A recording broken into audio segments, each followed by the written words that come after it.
उत्तर प्रदेश में भीषण गर्मी के बीच बिजली की कटौती से लोग बेहाल हैं, लेकिन अब सीएम योगी के सख्त आदेश के बाद पूरा सिस्टम एक्टिव हो चुका है। बिजली कटौती पर मुख्यमंत्री योगी आदित्यनाथ ने बेहद कड़ा रुख अपना लिया है। सीएम योगी ने ऊर्जा विभाग, पावर कॉर्पोरेशन और सभी डिस्कॉम के अधिकारियों के साथ हाई लेवल मीटिंग की है और स्पष्ट निर्देश दिए कि बिजली आपूर्ति में लापरवाही किसी भी कीमत पर बर्दाश्त नहीं की जाएगी। सीएम योगी ने निर्देश दिया कि शहरों में 24 घंटे और ग्रामीण इलाकों में 18 घंटे बिजली की सप्लाई हो और साथ ही लोगों की शिकायतों को तुरंत समाधान किया जाए, निस्तार किया जाए।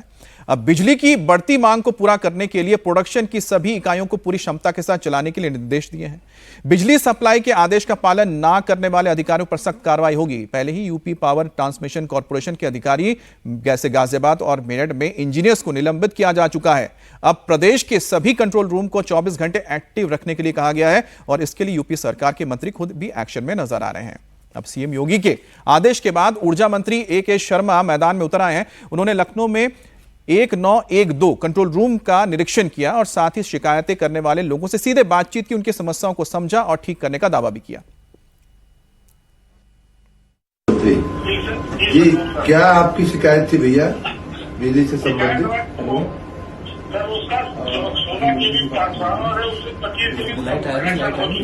ठीक है,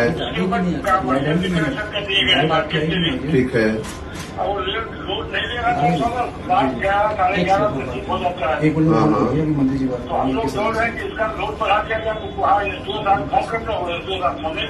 फोन नहीं उठा रहे। अच्छा, आपने कब किया शिकायत? हमने शिकायत और लोगों ने पहले किया था, हमने भी कल शिकायत किया है। ठीक है, ठीक है। पहले से कंप्लेंट नहीं, कंप्लेंट की हुई है। ठीक है, ठीक है, ठीक है, ठीक। उत्तर प्रदेश में बिजली कटौती को लेकर अखिलेश सरकार की ओर से यानी अखिलेश यादव की ओर से सरकार पर हमलावर हुए जा रहे हैं। अखिलेश यादव ने सोशल मीडिया प्लेटफॉर्म पर एक्स पर लिखा कि उत्तर प्रदेश में असहनीय महाविद्युत आपदा है, जिसकी वजह से लगातार बढ़ते आक्रोश से बचने के लिए भयभीत बीजेपी के विधायक सांसद दिखावे के लिए चिट्ठी के रूप में जिस कागज कवजी को लेकर घूम रहे हैं, कागजी कवच को लेकर खुद को बचाने की कोशिश कर रहे हैं, वो कोई काम नहीं आएगा। वो चिट्ठी दरअसल अपनी सरकार को लिखी गई है। जनहित का पत्र नहीं है, बल्कि बीजेपी के डूबते जहाज को छोड़कर विपक्ष से आगामी चुनावों में टिकट पाने के लिए आवेदन पत्र दिए जा रहे हैं। अब जो अखिलेश यादव की ओर से अजीत ये ट्वीट किया गया है, क्या वाकई में ऐसा है या फिर जो विधायक हैं सचमुच चाहते हैं कि भाई बिजली का जो है ठीक कर दो, नहीं तो लोग आगे हमें कोस रहे हैं? ये तो मतलब फिशिंग इन ट्रबल्ड वाटर इसको बोलते हैं। वो तो मजे लेते रहते हैं ना अखिलेश यादव। उनको लग रहा है कि किसी विधायक ने अपनी सरकार के लिए सरकार को चिट्ठी लिखी कि बिजली की आपूर्ति ठीक की जाए, तो इसका मतलब है कि ये समाजवादी पार्टी को उन्होंने आवेदन दिया कि हमको टिकट दे दीजिए। ऐसा नहीं होता। ये कोई आदमी अपनी पार्टी को जनहित का मुद्दा नहीं, अपनी पार्टी के सामने अखिलेश जी मौका नहीं छोड़ते।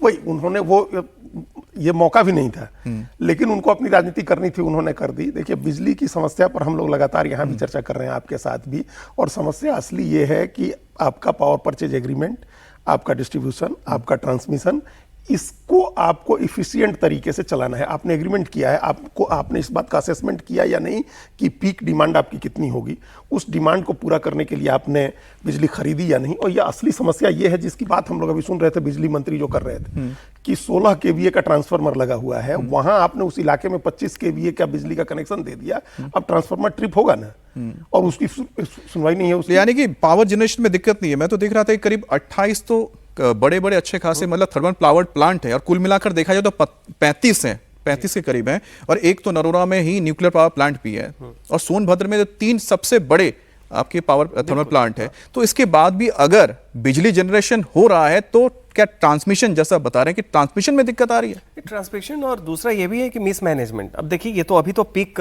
डिमांड है, अभी पूरी भीषण वो हीट वेव चल रही है, लेकिन पहले भी आप देखें, अगर उत्तर प्रदेश बाकी मामलों में, लॉ एंड ऑर्डर के मामलों में, इंफ्रास्ट्रक्चर के मामलों में, इन्वेस्टमेंट के मामलों में अपने पड़ोसी राज्यों से काफी आगे जा रहा है। बिहार है, झारखंड है, बंगाल है।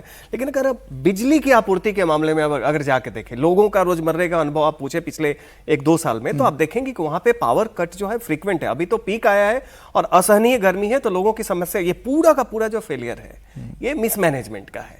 ना तो आपके पास प्रोडक्शन की कमी है, बिल्कुल, ये ना तो सप्लाई की कमी है, उसको किस तरीके से आपको ट्रांसमिट करना है और लोगों को कस्टमाइज तरीके से ध्यान में रख के। आपको पता नहीं था हीट वेव आ रहा है तो पीक डिमांड होगा। तो सवाल है कि राशन और शासन के बीच में और भी जरूरतें हैं लाभार्थी वर्ग की। यानी कि पावर जनरेशन की पूरी सुविधा उत्तर प्रदेश में है। जैसा कि योगी आदित्यनाथ बता रहे हैं कि जो ट्रांसमिशन हो रहा है, जो सप्लाई की जा रही है और किस तरह से सप्लाई की जा रही है, उसी को मैनेज करना है। तभी हर किसी के पास शहरों में 24 घंटे और गांव में 18 घंटे की बिजली की सप्लाई होगी, और जो ऐसा नहीं करेगा उसके ऊपर सीधे कार्रवाई होने जा रही है। अब बात करेंगे योगी आदित्यनाथ के एक और निर्देश की या फिर फैसलों की, क्योंकि बकरी ईद और बड़ा मंगल को लेकर भी सीएम योगी एक्टिव मोड में है। मुख्यमंत्री योगी आदित्यनाथ ने रविवार को हाई लेवल मीटिंग की है और सीएम योगी आदित्यनाथ ने बकरी ईद को लेकर पुलिस ऑफिसर्स और डीएम को आदेश दिया है कि बकरी ईद के दिन किसी भी हालत में खुले में नमाज ना हो, नमाज मस्जिद परिसर में पढ़ी जाए, खुले में किसी तरह की कुर्बानी ना हो, प्रतिबंधित पशुओं की कुर्बानी ना की जाए, बकरी ईद का त्यौहार पुरानी परंपरा से मनाया जाए। इसके साथ ही सीएम ने साफ सफाई को लेकर भी सख्त निर्देश दिए। कुर्बानी के बाद गंदगी ना फैलने के लिए भी कहा गया है। साथ ही हुड़दंगियों पर विशेष नजर रखी जाएगी। ईदगाहों पर पुलिस फोर्स की तैनाती होगी। ये कुछ कड़े निर्देश इस वक्त योगी आदित्यनाथ की ओर से दिए गए हैं। जैसा कि साफ है, 10 इस तरह के पूरे निर्देश हैं। और एक बार फिर से बता दूं,